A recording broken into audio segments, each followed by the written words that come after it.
tara pag-usapan natin kung ano mga maraming issue na OLA, yung mga loan shark at kung ano-ano mga reklamo ng mga OLA na nandirito at submitting entities ng CIC. Kumbaga, sila yung mga naka-accredited ng CIC, tapos sila pa yung nagpapasa ng mga record natin kapag di tayo nakapagbayad ng utang. Ito mga sasabihin ko, mga may issue tsaka mga loan sharks lamang po ha. Okay, simulan na natin. Alright, bago ang lahat, maglalambing lang po muna ako sa inyo na follow po ang aking mga social media account ng Facebook, TikTok at itong aking YouTube channel. Paki-like na rin po, share at hit nyo na yung notification bell para updated po kayo sa mga videos na ginagawa natin dito about sa usapang online lending app. So yun nga mga kadyani, pag-uusapan natin ngayon yung mga OLA na loan sharks, may issue pero submitting entities ng CIC. Totoo lang no, para sa akin in my opinion, napaka-unfair talaga kung sakaling loan shark na nga, may issue pa yung OLA tapos submitting entities pa rin ng CIC. Submitting entities ng CIC tapos pwede masira ang record ninyo, ang credit score ninyo. Na sa loob ng monthly kasi kailangan mag-provide sila o mag-forward ng mga record ng mga hindi nakapagbayad ng mga utang dito sa mga ulang babanggitin ko. Okay ha? Ulitin ko, may mga issue lang, maraming complaint, tsaka yung mga loan sharks. Pero yung iba talaga dyan, mga lehitimo na okay namang utangan. Pero ito, iisa-isahin natin. Tulad nito, si Cash Express, submitting entities po siya. Yan Cash Express. And then, ito yung kailan lang na nakabalik na uli sa SEC na na-revoke last year, ng April, pag-iisang taon na. Halos kasi April na po ngayon.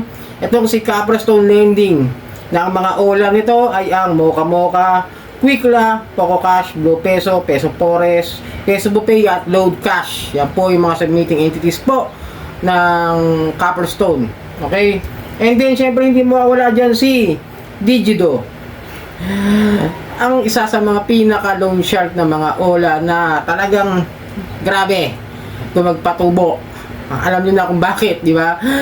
Halos doble sa loob ng lang isang buwan. Hindi lang isang buwan na ngayon, parang 7 days na rin sila, okay? And then, sumunod dyan si Mr. Cash ng E-Generation Lending Company, okay? Itong si Mr. Cash, kailan lang po yan naging submitting entities? Parang, if I remember it correctly, January, okay? Mr. Cash, kung may utang po kayo dyan, maaari na kayo magkaroon ng hindi magandang record sa CIC. Dahil submitting entities na rin po sila. And then, itong si Fcash Global Lending. Kasabay lang din yan, January lang din po ito naging submitting entity si Fcash. Ang Fcash po ay ang Fast Cash VIP o kung ano man yung Fast Cash Lending na nasa Play Store nila, okay? And then, susunod natin dyan si Flash Cash 101. Ang alam ko itong si Flash Cash 101 ay parang si Valley Loan at Lemon Loan. Kung hindi ako nagkakamali ito po ay na-raid noong 2023 doon sa time nung kay Rendon Labrador doon sa Makati, okay? At submitting entities po yan. Kaya sabi kasi naman ko po ito dahil may issue na. Kumbaga nagkaroon na ng issue, na-raid na. Okay? Sana maliwanag po. Sumunod, si Home Credit. Sabihin natin hindi siya, sasabihin ng iba dyan, di raw OLA. Pero, they are registered as an online lending platform. So, para sa akin, pasok din sila sa online lending app dahil may operation sila ng apps ng online lending platform, okay? Iba kasi may nagsabi hindi raw financing po yan. Yes, financing and then lending, tapos papautang sila ng gadget or appliances. But still, if they are operating on online, it will be considered as online lending apps, okay? Hindi ako makikipagtalo sa mga iba, ayoko makikipagtalo kasi pinagbabasihan ko lang po ay kung ano yung mga nakarehistro sa SEC. Hala akong idadagdag, ibabawas o kung ano man magiging opinion ko. Basta kung ano yung nasa SEC, yun lang po. At saka kung ano po yung nasa submitting entities ng CIC, yun lang po ang sasabihin ko. Hyphen Lending, okay, dito pa. Credit Cash at Peso Wallet. Yun na rin. Ngayon, tinignan ko yung list po ng SEC nung sa nakarang video natin. Is wala po sila ngayon yung Hyphen. Wala po yan sila ngayon sa list of registered online lending platform. Malinaw? And then itong si Hupan Lending Technology, ito Cashme tsaka Suki Loan. Marami ako nakikita sa mga comment section, pero sa aking GC wala ako nakikita mga complaints. Siguro di pa nila subukan at hindi ko pa rin naman nasusubukan yung kanilang mga OLA at di ko pa nare-review. Okay, ito po. iFund Lending Corporation doing business of Madalone. Okay, alam niya siguro nakapag-loan na kayo rito. I will consider it as a loan shark dahil marami rin complaint. And then Kusog Pera, wala po siya ngayon sa Play Store. Nawawala po siya, hindi ko alam kung nasaan, hindi ko rin siya nakikita sa mga website, parang masyado, hindi wala akong masyado ideya about this Kusog Pera, no? Pero isa yan sa mga maraming complaint na isa sa mga loan shark. And then si Kibico, hindi ko na rin siya nakikita kahit sa ads. Alam ko kung nangyari, baka website na lang din po siya, no? Yun lang po masasabi ko, wala akong masyadong ideya dito kay Kibico. And then Manicat, siyempre, hindi mawala si Manicat dahil marami rin complain ng pagiging loan shark niya. Para magkakapatid nga yan sila Digido, tsaka yung isa pa itong si Online Loans Pilipinas. Okay, alam niyo naman, di ba? Marami nga rin complain about sa pagiging mga loan sharks nito mga to. Okay? Perajet, I'm not sure of this. Hindi ko masyado nasubukan, wala ko masyado naririnig. Pero ito si Peso Radio, talagang alam ko marami rin complain dito dahil sa taas din daw ng interest at tsaka kung ano mga iba't mga complain nila sa kanila.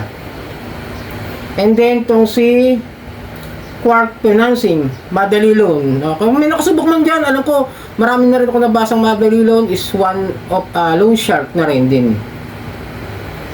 And then, itong Sophie Lending, tandaan nyo itong si Sophie Lending, pag nakita nyo sa submitting entities ng CIC, siya po si Pinbro. Marami kasi hindi nakakalam kung ano mga lending companies yung iba riyan. Ang alam lang na Pinbro, di nila alam kung ano yung lending companies po. Pero one of loan shark, Pinbro. Okay, yun lang po masabi ko. Ay, nako. Si Sun Loan Lending Investors. Itong si Sun Loan, no, si Peso Plus, nung nakita ko sa Play Store. I will consider kasi alam ko, parang 7 days din, mataas din ang interest pagbayad mo. Parang, I'm sure, gusto ko rin siya subukan. Gusto ko siyang i-review para sa inyo sa mga susunod na araw, okay? And then, itong si Treasure Bowl Fintech Lending, okay? Itong si Treasure Bowl, kasama niyan si Zip Peso at saka si Pera. If I remember it correctly, parang ganon. Or si Lemon Loan. Okay? Basta si Zip Peso, isa yan sa mga na-raid noong 2023. Apat yan sila. Zip Peso, Bali Loan, Lemon Loan, tsaka itong si Zip Peso, okay? Walang, ayun po ang issue nila. Kaya sinama ko po si Treasure Bowl Fintech, submitting entities ng CIC. And then si Hu Peso. Dalawa pa yan, ha? Isang U-Peso Lending Investors at isang U-Peso PH Lending Corporation. Ang issue ko naman dito, may permanent cease and desist order at isa doon sa mga pinakamaraming reklamo at mayroong isa ng pangkaso yung SEC noong 2023. Kaya sinama ko po siya, one of the loan shark at maraming complaint at issues, okay? Ingat po kayo rito, kaya ayoko subukan ding applyan to dahil masira rin ang buhay ko. Ewan ko, ba't hindi tinatanggal ng CIC mga ganitong klase ng mga ano. Totoo lang, ha? Nagiging opinion ko lang ito. Parang unfair kasi para sa mga umuutang na nangangailangan lang in case of emergency. Tapos nababaon dahil sa pagiging loan shark. Sumunod, ay nawala. Ayun, si Yinshan Lending Corporation Happy Cash. Kung nasubukan nyo yan, hindi ko pa nasubukan, pero sabi nila, loan shark din, sabi sa mga comments. At yun lang po ang masasabi ko, kung loan shark sila, di loan shark sila, wala tayong magagawa. Pero kaya ako ginagawa ito para malaman ninyo kung ano yung mga OLA na loan shark, may issue, may mga record na hindi maganda para sa SEC, tsaka sa mga complaint about sa PNP, tsaka sa PAOK, NBI, ayan, maraming complaint. Inisa-isa ko lang po sa inyo yung mga yan na dapat ninyong iwasan dahil once na mautangan ninyo, ay maaari makaapekto sa credit score ninyo sa CIC. At hindi lang yun, loan shark siya, para sa akin, sabi ko nga, sana mas maganda yung gawin nilang background check dito sa mga OLA na pumapasok sa CIC. Napaka-unfair naman kung 7 days lang gayo ang usapan kung sakasakala yung 10,000 pababa, hanggang 4 months po yun. Ay ito ng mga to ginagawa, nauso na talaga yung 7 days. Di ba? Parang nawala na nga yung monthly. Halos lahat ng hinihiram ko puro 7 days na. Nasaan na yung monthly? 15% per month ang usapan, tapos babayaran mo 50% per week. Oh my God! CIC na ano lang po ako sa inyo, kumakatok lang po ako sa inyo. Dahil alam ko mga nanonood na kayo sa mga katulad namin mga vlogger, si SEC nga nagsabi, yung attorney, nanonood daw sila ng mga videos dito sa YouTube, kung ano ba yung mga tapal system at kung ano yung mga hinaing na hindi naman pino-forward sa kanila. Ayun po yung ano ko sa Senado, pagkakaintindi ko ha, hindi po galing sa akin, galing po yun sa attorney ninyo sa SEC na sabi, nalalaman daw nila yung tapal system dahil sa mga YouTuber na kagaya ko, nila Boss Ray, nila Ate Red, Pat Quinto, Team Marcos at Mami Yam. So yun, sana nakatulong ang video ito. Muli, maglalambing po ako sa inyo na paki-follow po ang aking mga social media account ng Facebook, TikTok at itong aking YouTube channel. Maraming pong salamat at hanggang sa muli.